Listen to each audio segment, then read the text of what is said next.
Día 256. Lección 35. Libro de Josué. Introducción y contexto histórico. El libro de Josué relata la entrada de Israel en la tierra prometida y el juicio de Dios sobre las naciones paganas.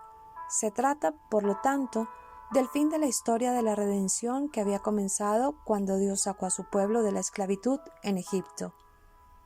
Vemos así la fidelidad de Dios a sus pactos y también su santidad manifestada en sus juicios contra los inocuos.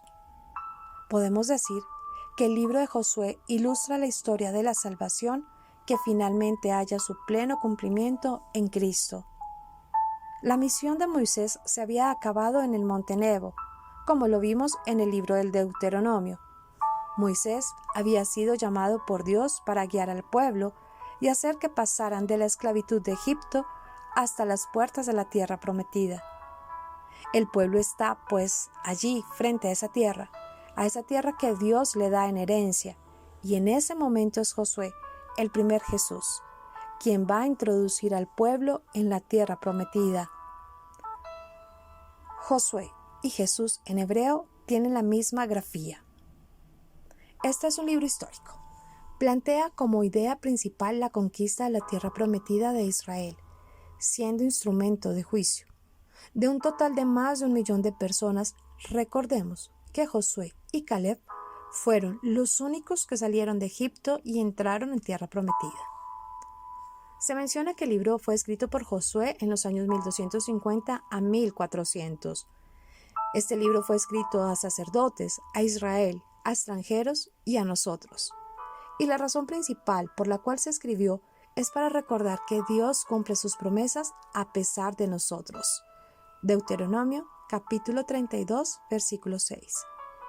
El libro nos da la historia de la conquista de la tierra prometida. Aunque no se tiene la certeza sobre la autoría, por mucho tiempo se pensaba que Josué fue el autor del libro.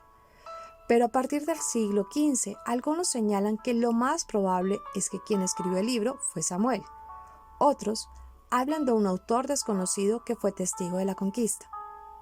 Pero el libro ofrece detalles que difícilmente hubieran sido conocidos por otra persona que no fuera Josué.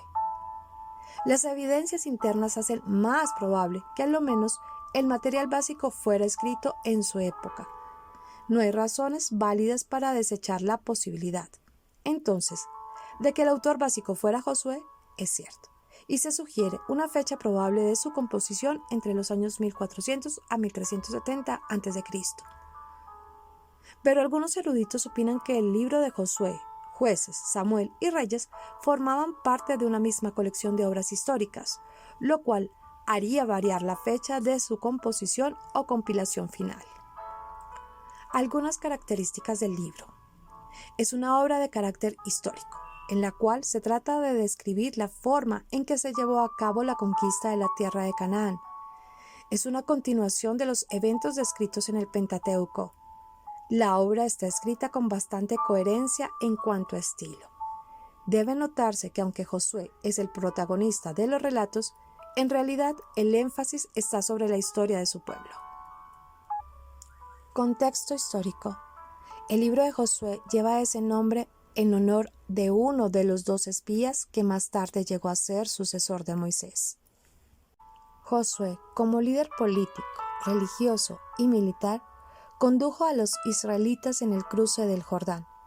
Atacó y conquistó a los cananeos y dividió la tierra entre quienes lo siguieron. En su discurso, Josué dirige al pueblo a observar elevadas normas de conducta personal y los exhorta a honrar a Dios. Se destaca la intervención sobrenatural de Dios en el cruce del Jordán y en la conquista de Jericó y Ai. Dios es siempre fiel y cumple sus promesas al conducir a su pueblo y concederle la entrada a la tierra prometida. Cuando Moisés pasó el liderazgo a Josué antes de morir, Israel estaba al final de su travesía en un periodo de 40 años por el desierto. Josué estaba llegando a los 90 años de edad cuando se convirtió en el líder de Israel. Él murió a la edad de 110 años, habiendo guiado a Israel a sacar a la mayoría de los cananeos y habiendo dividido la tierra entre las 12 tribus. Estando en las llanuras de Moab, al este del río Jordán y la tierra prometida, los israelitas esperaban la dirección de Dios para conquistar la tierra que Él les había prometido. Ellos se enfrentaron a pueblos en el lado occidental del Jordán, que se habían sumergido tanto en la iniquidad que Dios haría que la tierra, por decirlo así, vomitara a estos habitantes.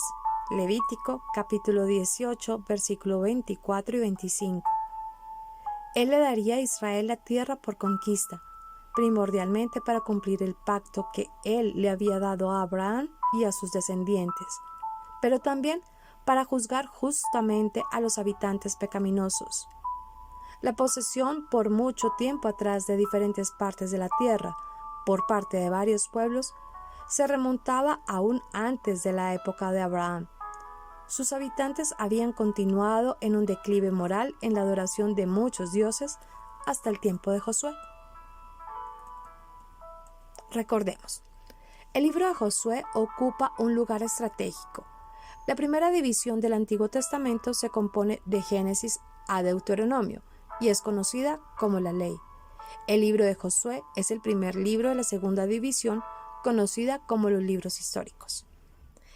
El libro es nombrado así debido al hombre que llegó a ser líder de Israel después de la muerte de Moisés.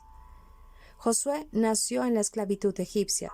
Después de salir de esa tierra durante el Éxodo, llegó a ser el asistente de Moisés y presenció los hechos poderosos de Dios en el desierto.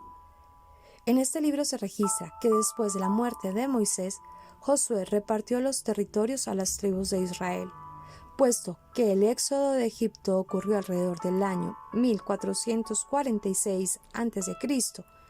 y la conquista de Canaán comenzaría en el año 1406 a.C. y continuaría por unos 6 años. La conquista debe fecharse más o menos en el año 1406 a 1400 a.C. En el libro de Josué, Dios demostró su fidelidad al cumplir la promesa de darles una tierra a Abraham y a sus descendientes. Lo único que ellos tendrían que hacer era entrar a poseerla, lo cual Israel hizo bajo el liderato de Josué. En forma similar, el cristiano ha sido bendecido con todas las bendiciones espirituales en Cristo, pero esas bendiciones deben ser apropiadas personalmente.